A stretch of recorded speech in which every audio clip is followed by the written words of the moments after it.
देश के science and technology minister doctor Jitendra Singh ji, Bharat सरकार के principal scientific adviser Ajay Kumar Sood, हमारे बीच उपस्थित नोबेल पुरस्कार विजेता सर आंड्रे गाइम, देश विदेश से आए सभी वैज्ञानिक, इनोवेटर्स, एकेडेमिया के लोग, अन्य महानुभाव, देवी और सज्जनों, आज का ये आयोजन साइंस से जुड़ा है, लेकिन मैं सबसे पहले क्रिकेट में भारत की शानदार जीत की बात करूंगा।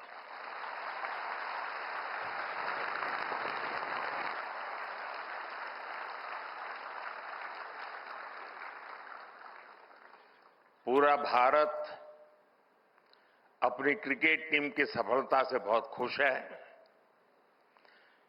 ये भारत का पहला विमेन्स वर्ल्ड कप है। मैं हमारी विमेन क्रिकेट टीम को बहुत बहुत बधाई देता हूं। हमें आप पर गर्व है। आपकी ये सफलता देश के करोड़ों नौजवानों को प्रेरित करेगी। साथियों, कल भारत ने साइंस और टेक्नोलॉजी की दुनिया में भी अपना परचम लहराया है। कल भारत के वैज्ञानिकों ने भारत की सबसे हैवी कम्युनिकेशन सैटेलाइट को सफलतापूर्वक लॉन्च किया है। मैं इस मिशन से जुड़े सभी वैज्ञानिकों को, इसरो की भी बहुत बहुत बधाई देता हूं।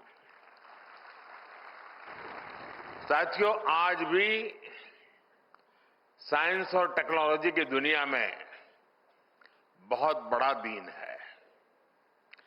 21वीं सदी के इस समय में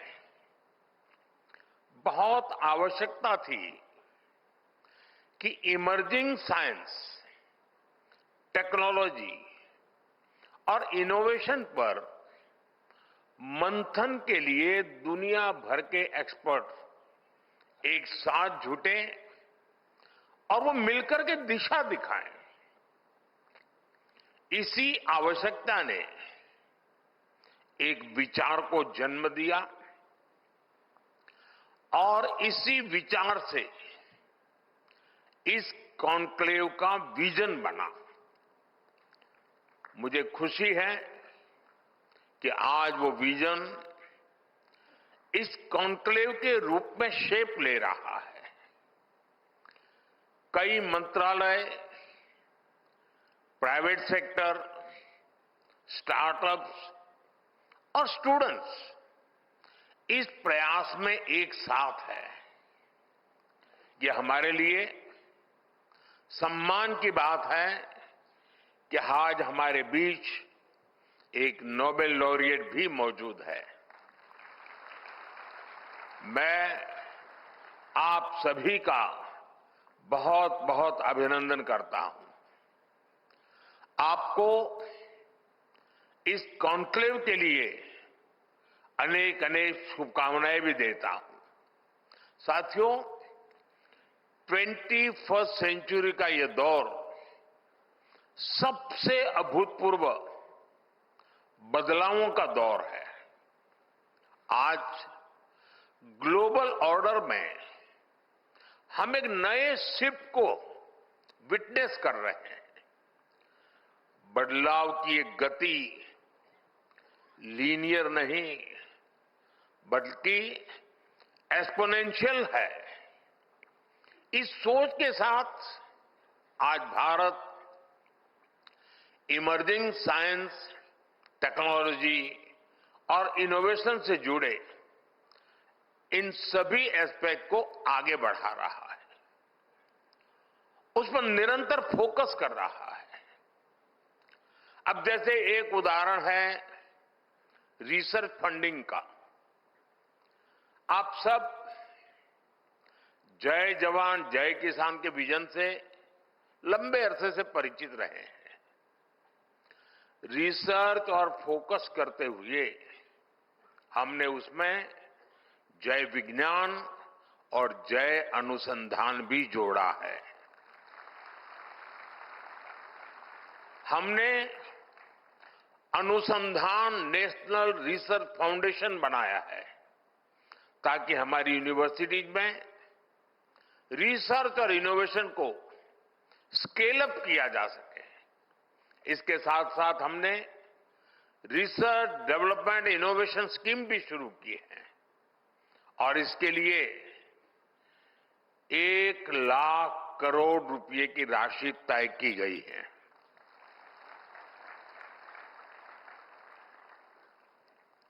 आपको लगता होगा 1,00,000 करोड़ मोदी के पास रहने वाला है, इसलिए ताली नहीं बजा रहे हो।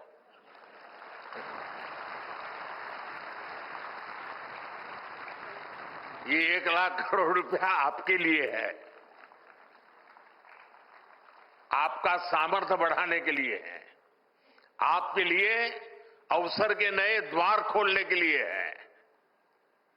हमारा प्रयास है कि प्राइवेट सेक्टर में भी रिसर्च एंड डेवलपमेंट को बढ़ावा मिले।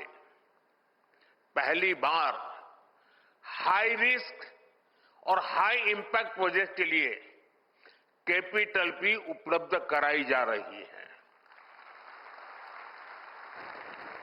साथियों, भारत में इनोवेशंस का आधुनिक इकोसिस्टम बने, इसके लिए हम ईज ऑफ डूइंग रिसर्च पर भी फोकस कर रहे हैं।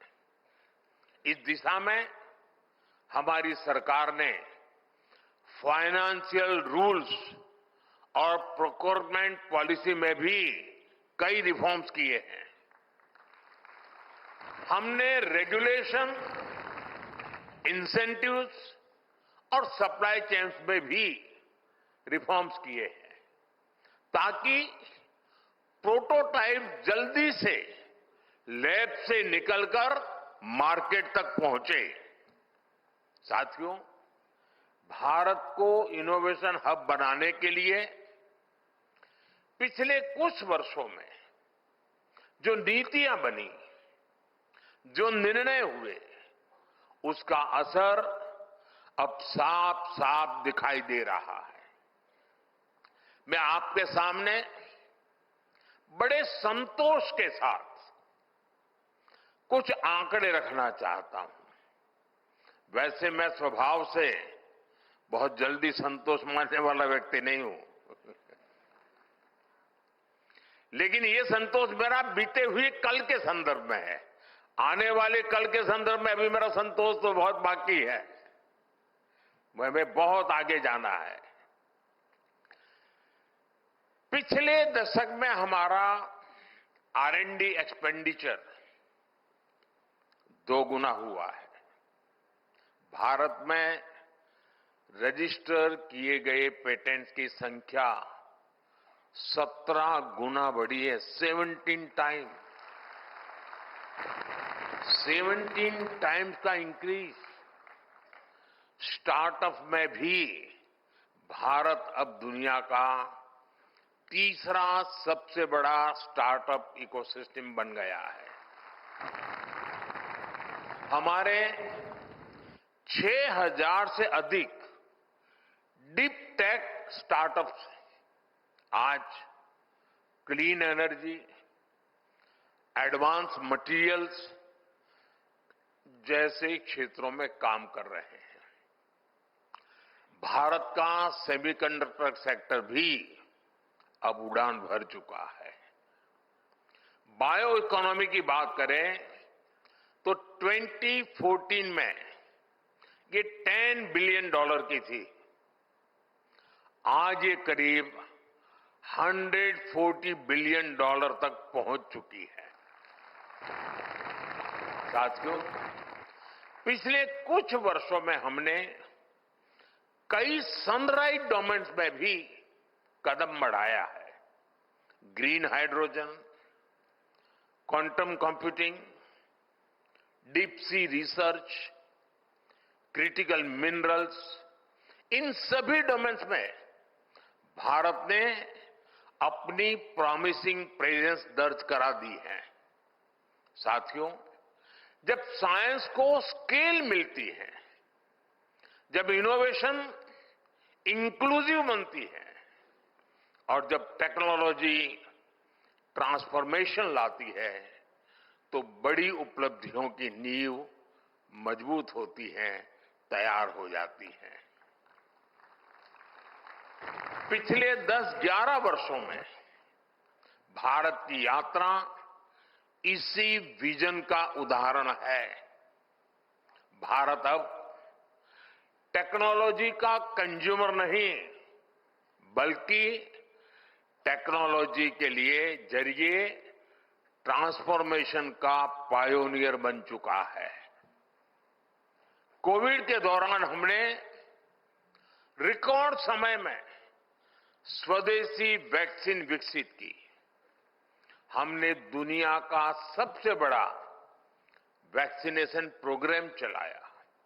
साथियों, इतने मेहनत स्केल पर पॉलिसीज और प्रोग्राम्स को सक्सेसफुली इंप्लीमेंट करना, ये कैसे पॉसिबल होता है? ये पॉसिबल हुआ क्योंकि आज दुनिया का सबसे पहला और सबसे सफल डिजिटल पब्लिक इंफ्रास्ट्रक्चर अगर किसी के पास है, तो उस देश का नाम है हिंदुस्तान।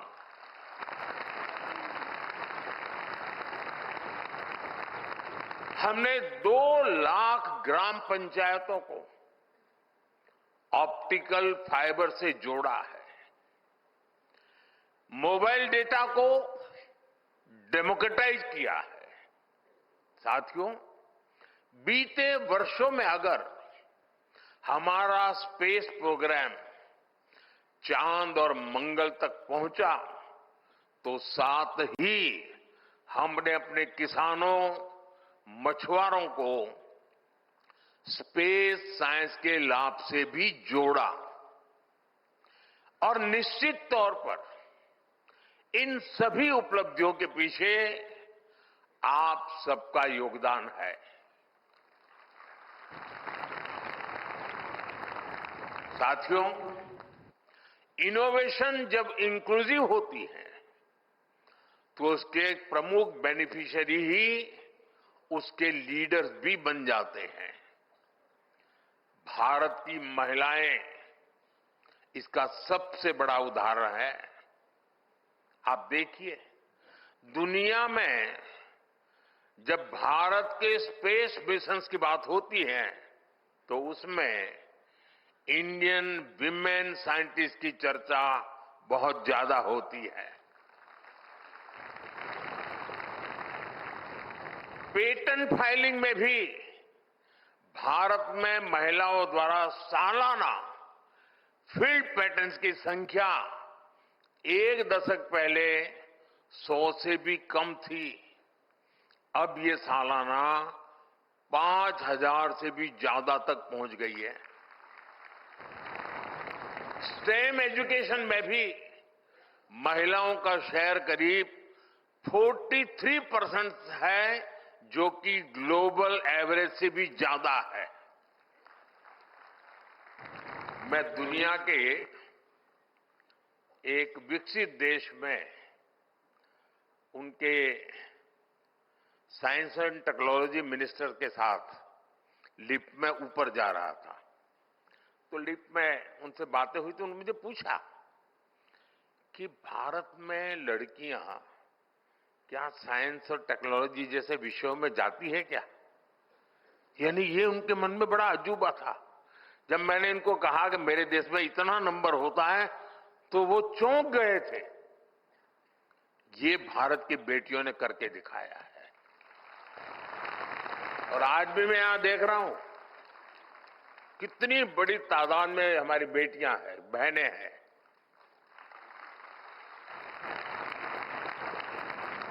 ये आंकड़े हमें बताते हैं कि भारत में साइंस एंड टेक्नोलॉजी के क्षेत्र में महिलाएं कितनी तेजी से आगे बढ़ रही हैं।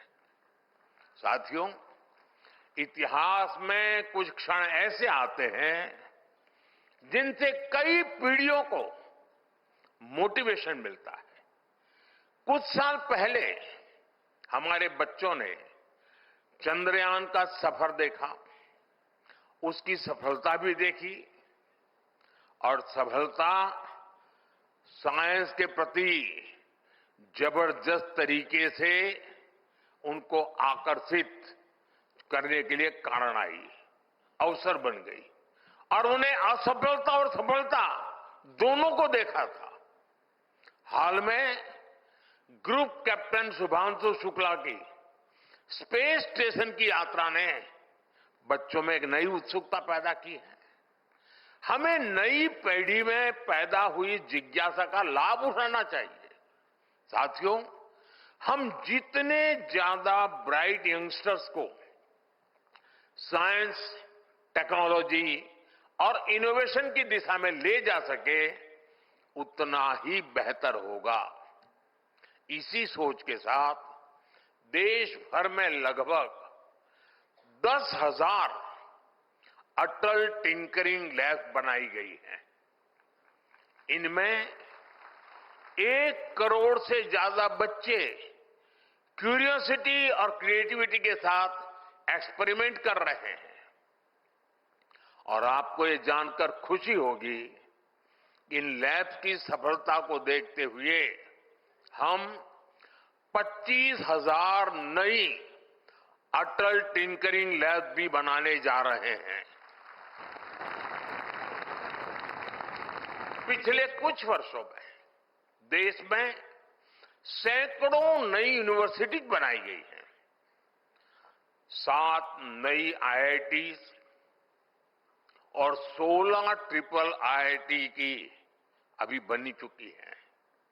नई एजुकेशन पॉलिसी में हमने ये भी सुनिश्चित किया है कि युवा अब साइंस और इंजीनियरिंग जैसे स्टेम कोर्स अपनी स्थानीय भाषा में कर सकेंगे। साथियों, हमारी सरकार की प्रधानमंत्री रिसर्च फेलोशिप युवा रिसर्चर्स के बीच बहुत सफल रही है। इस स्कीम के तहत दी गई ग्रांट्स ने युवाओं की बहुत मदद की है। अब हमने आने वाले 5 वर्षों में 10,000 फेलोशिप देकर देश में R&D को और मजबूती देने का निर्णय किया है। साथियों, ये बहुत जरूरी है कि हम साइंस और टेक्नोलॉजी की ट्रांसफॉर्मेटिव पावर को समझें और साथ ही इन्हें एथिकल और इंक्लूसिव बनाएं। उदाहरण के लिए आर्टिफिशियल इंटेलिजेंस को ही देखिए। आज रिटेल से लेकर लॉजिस्टिक तक, कस्टमर सर्विस से लेकर बच्चों के होमवर्क तक हर जगह एआई का इस्तेमाल हो रहा है। इसलिए हम भारत में भी एआई की शक्ति को समाज के हर वर्ग के लिए उपयोगी बना रहे हैं। इंडिया एआई मिशन में 10,000 करोड़ रुपए से अधिक का निवेश किया जा रहा है। साथियों, भारत आज एथिकल और ह्यूमन सेंट्रिक एआई के ग्लोबल फ्रेमवर्क को शेप दे रहा है। हमारा आने वाला एआई गवर्नेंस फ्रेमवर्क इस दिशा में एक बड़ा कदम होगा। इसका मकसद है इनोवेशन और सेफ्टी को साथ साथ विकसित करना। अगले वर्ष फरवरी में जब भारत ग्लोबल एआई समिट की मेजबानी करेगा तो इंक्लूसिव, एथिकल और ह्यूमन सेंट्रिक एआई के प्रयासों को नई गति मिलेगी। साथियों, अब समय है कि हम इमर्जिंग एरियाज में 2 गुनी ऊर्जा से काम करें। ये विकसित भारत के हमारे लक्ष्य की प्राप्ति के लिए भी बहुत अहम है। मैं आपसे कुछ आइडियाज शेयर करना चाहता हूं। हम फूड सिक्योरिटी से आगे बढ़कर न्यूट्रिशन सिक्योरिटी की दिशा में आगे जाएं। क्या हम ऐसी next generation bio fortified crop विकसित कर सकते हैं जिससे कुपोषण के खिलाफ लड़ाई में दुनिया को मदद मिले? क्या हम low cost soil health enhanced और बायो फर्टिलाइजर में ऐसे इनोवेशंस ला सकते हैं जो केमिकल इनपुट्स का ऑल्टरनेटिव बने और सॉइल हेल्थ को इंप्रूव करें? क्या हम भारत की जीनोमिक डायवर्सिटी को और बेहतर तरीके से मैप कर सकते हैं ताकि पर्सनलाइज्ड मेडिसिन और डिसीज प्रिडिक्शन में नई दिशा मिले? क्या हम क्लीन एनर्जी स्टोरेज जैसे बैटरीज में नए और सस्ते इनोवेशंस कर सकते हैं? हर क्षेत्र में हमें ये देखना चाहिए कि किन क्रिटिकल इनपुट्स के लिए हम दुनिया पर निर्भर है और कैसे उनमें आत्मनिर्भरता हासिल की जा सकती है।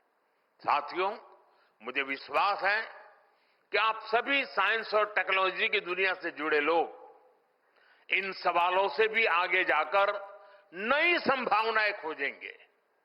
अगर आपके पास आइडियाज है तो मैं आपके साथ हूं। हमारी सरकार रिसर्च को फंड और साइंटिस्ट को अपॉर्चुनिटी देने के लिए ही पूरी तरह प्रतिबद्ध है। मैं ये भी चाहूंगा कि इस कॉन्क्लेव में एक कलेक्टिव रोड मैप तैयार हो। मुझे पूरा भरोसा है ये कॉन्क्लेव भारत की इनोवेशन जर्नी को एक नई ऊंचाई पर ले जाएगी। आपको एक बार फिर मेरी बहुत बहुत शुभकामनाएं हैं। जय विज्ञान, जय अनुसंधान। बहुत बहुत धन्यवाद।